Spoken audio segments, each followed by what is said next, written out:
Welcome, in front of me is a Galaxy Tab S7, and today I'll go over some tweaks and tricks that you can do on this device. So starting off, I'm actually going to be using for the most part this pen right here to do everything, and also tweaks for it will include some things with the pen.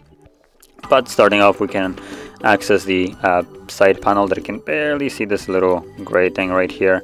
You can pull it up, and by default if you tap on anything it will just simply open that up. But you have also the ability, if I can pop it up, there we go, to hold it and drag it over, and if you drop it on the sides it goes full screen, like basically the same way as though if you would tap it. If you drag it to the middle it will open it up in Popup View, and this is almost unlimited, so you can keep opening up more and more and more. Now it gets to a ridiculous point at one point where it just kind of defeats the purpose of opening up any more of them, in my opinion, because 3 open windows right now is already quite substantial. As you can see, to close them you tap on this right here, or also if you go home it will pop them into this app head view, which from there you can choose what you want to open. Now also you can, as you've just seen, if you grab it correctly you can resize it. Now using S Pen is probably easier because you have this hovering little dot which will show you where you can grab it or when you can grab it, and from there you can just grab it, but it's still accessible using your finger if you choose to do so as well. So moving on to the next one, it's going to be just a 120 Hz display. So by default the setting is, let me quickly make it full screen. So the setting is under display and it's motion smoothness, and here make sure that it's select to adaptive. I'm not really sure why it's called adaptive. Get smooth animation and scroll by automatically adjusting your screen refresh rate up to 120. So judging by this it looks like the display won't be always at 120, only when you need it. I guess that's kind of good, because if you're not using the 120, even though for instance you wouldn't be using it, it would still consume more battery. So this will, it looks like, enable it only when you're scrolling and when it actually has some significant appearance to it. And if you're not sure what it does, you can look at this animation right over here, and it does represent the difference in the animation on the refresh rate fairly well if it would actually animate. So let me go back to it. There we go. So if you look at it, this image is kind of choppy, while this one just smoothly glides through it without kind of this lag feeling to it. Now this is probably the best experience on your own tablet, even though right now for me it's at 120 and me scrolling up and down should have an effect on it. It will not have any visual effect on the camera. Camera is only recording at 60, so anything higher than that is just kind of being lost on the recording. So like I said, this is something that you'll have to experience on your own, and I highly recommend this option right here. It makes basically using the device that much more enjoyable. It seems like a small thing that you might not notice, but everything opening up better, smooth, just adds to the experience. So moving on to the next one, it's going to be just a simple dark mode. Now because this is an AMOLED display, it will also save a little bit of a battery. Now don't expect anything drastic. You will be getting maybe an hour more of battery. That is probably in like a good case, but it still is an hour more that you otherwise wouldn't have. So as you see, I just pulled down the notification and there's the dark mode, toggle it on, and there we go, everything is now in dark mode. Now that also includes basically default apps. Quickly open up something else. So as you can see, gallery, what else is here, settings even, and all the black area right over here around will basically not be lit up at all because of the AMOLED display, and that is what is saving the battery. Anything that is kind of like grayish right here, even though it might look like it requires less brightness, it still needs to put just as much work into actually lighting this up as any, for instance, white background. So anything that is dark like here will do a fantastic job in saving the battery. Also, if you're, for instance, going with the dark mode, I would also advise you to choose some kind of AMOLED wallpaper that will contrast it well. The one right here looks nice, but honestly it won't be doing much in terms of the AMOLED and battery saving. If you choose something that has like just this super deep blacks that are basically turned off, like, well, this search bar right here, for instance this right over here, this is what will be saving the battery. This wallpaper that I have chosen is not necessarily black, it's kind of like this grayish color, so it still basically puts as much work into lighting it up as any kind of other wallpaper would. Now moving on to the next one, which won't be really able to show you, I don't really have the monitor for it, but it's the DeX feature. Now, some time ago Samsung decided to include these, and what it is, it's basically, it will turn your device, and it works on majority of the other Samsungs. If you plug it in using the Type-C to your monitor, it will turn your device into a computer. And basically right now you have just a typical Android experience, the tablet view with all the icons and stuff like that. But if you plug it in with to a computer, you have this toggle right over here. And if you plug it in and do nothing, it will just charge it. But if your monitor supports Type-C pass-through, the device will recognize that it's plugged into a monitor, and from here you can simply tap on this, start, and I don't think it will work right now. Or maybe it will. I guess we'll see. Oh wow, it actually does.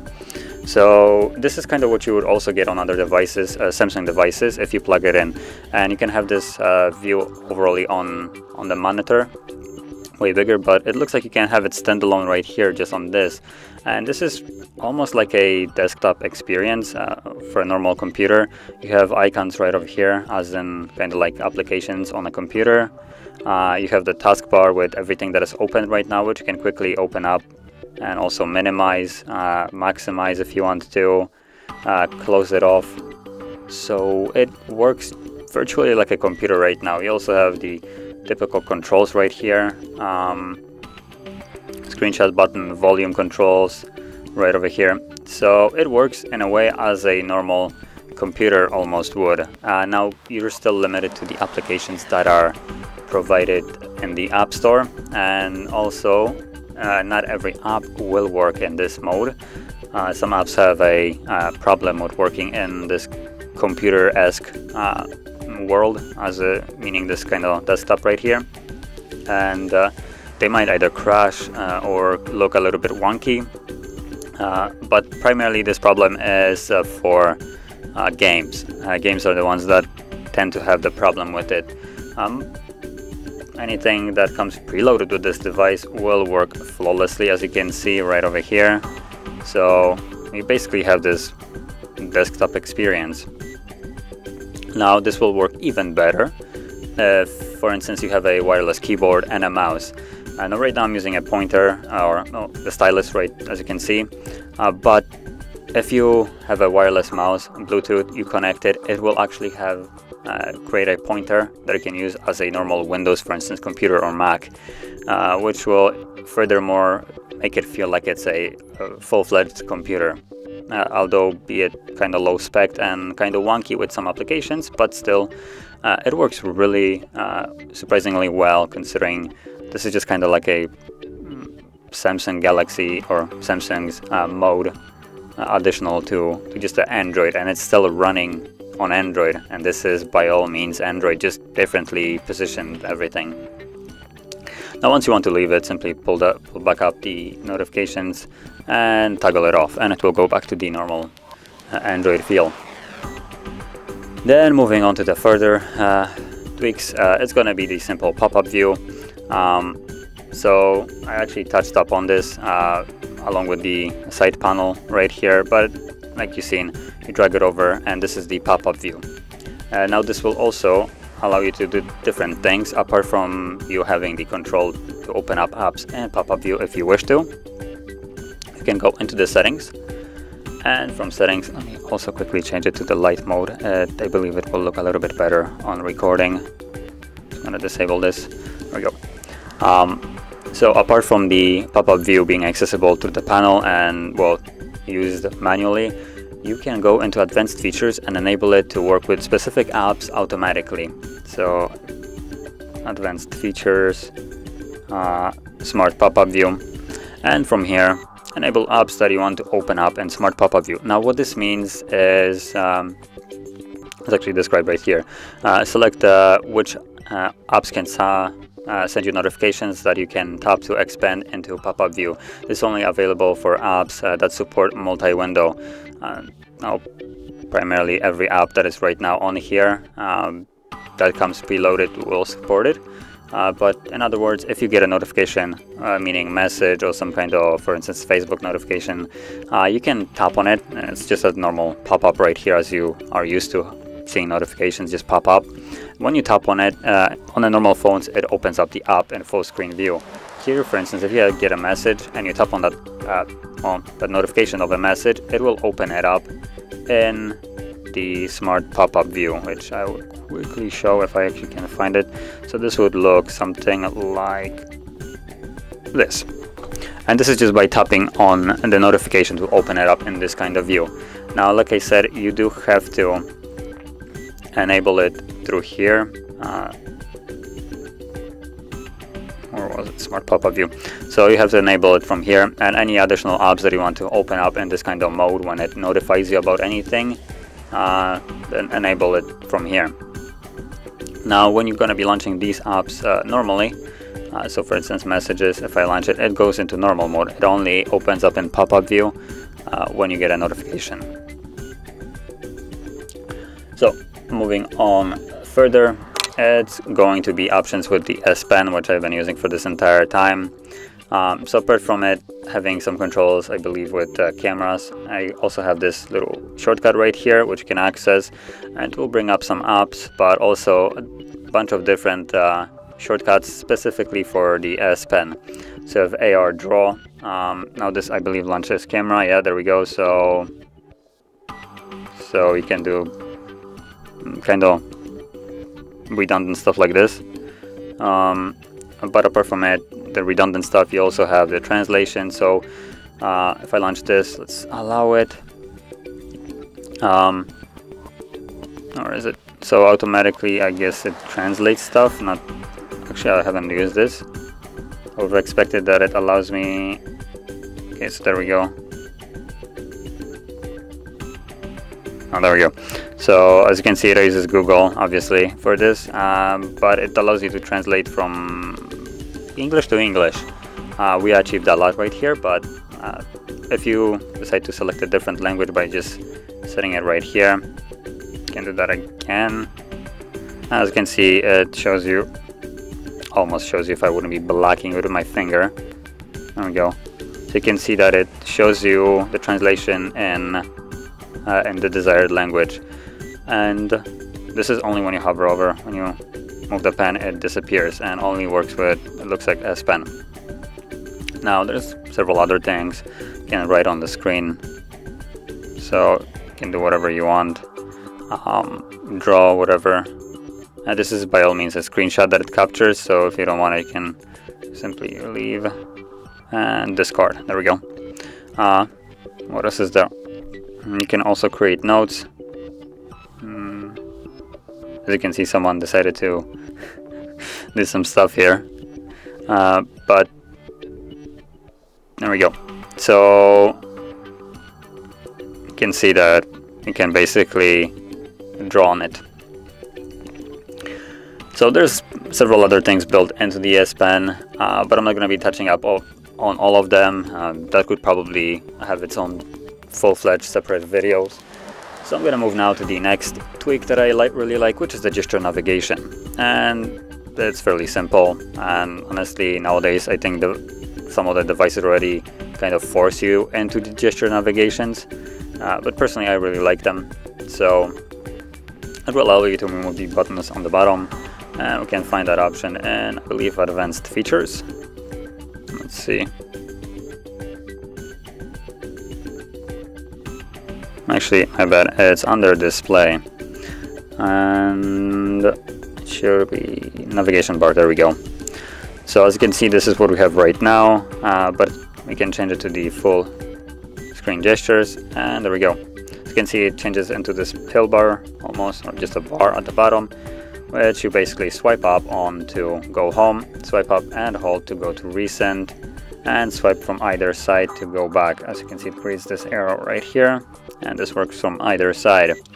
And this works really well on smaller devices, but on here also, if you're holding the device in your hand as an example and you swipe from the side, it allows you to go back and really makes it look a little bit cleaner in my opinion, which that's kind of why I like it.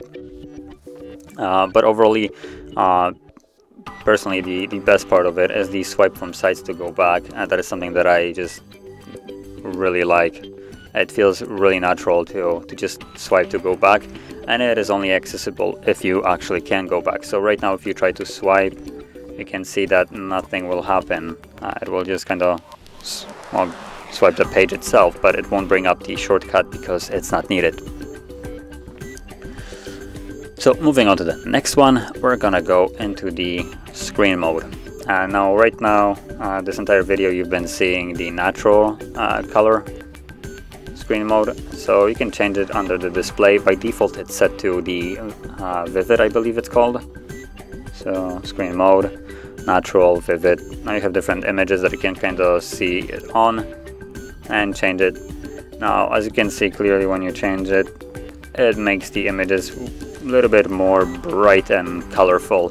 Personally, I'm not a fan of the default vibrant. It makes these oranges look, in my personal opinion, a little bit too colorful. Almost my eyes are almost hurting from it. It just kind of, it's a little bit overdone in my opinion. Now to some people this is appealing. I just prefer the natural look where it's not as brightly colored. So moving on to the next one, because it was a fairly quick one, it's gonna be the side key option. Now by default, Samsung decided to, as you probably already seen, change the side key from power key to side key, and instead of holding it to power off your device, now it brings up Bixby, because we all cherish this option so much. But unlike previously on older devices where they added the dedicated Bixby that we couldn't do anything with, when they changed the power key, they actually gave us the option to bring it back and completely get rid of Bixby if you don't want it. So we can go into the settings, then advanced features, and side key, and from here we have the wake Bixby, so we can just check it to power off menu, and now if we hold it, there we go, we get the typical function of a power key.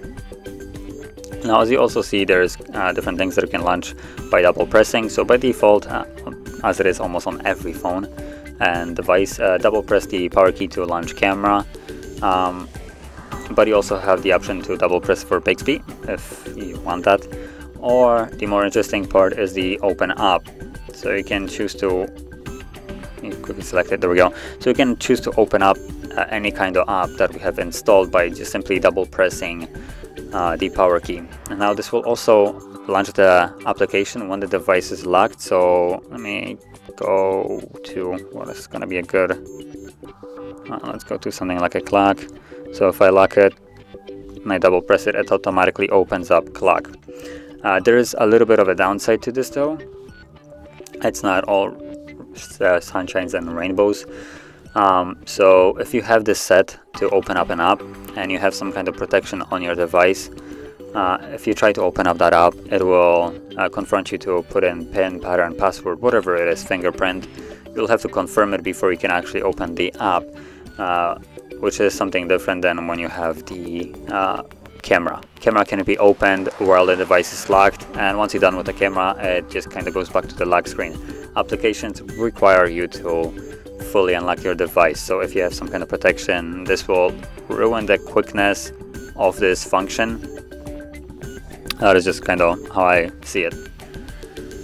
And moving on to the last, actually no, there is no last option. That was about it. So if you found this video helpful in any way, don't forget to hit that like button, subscribe, and thanks for watching.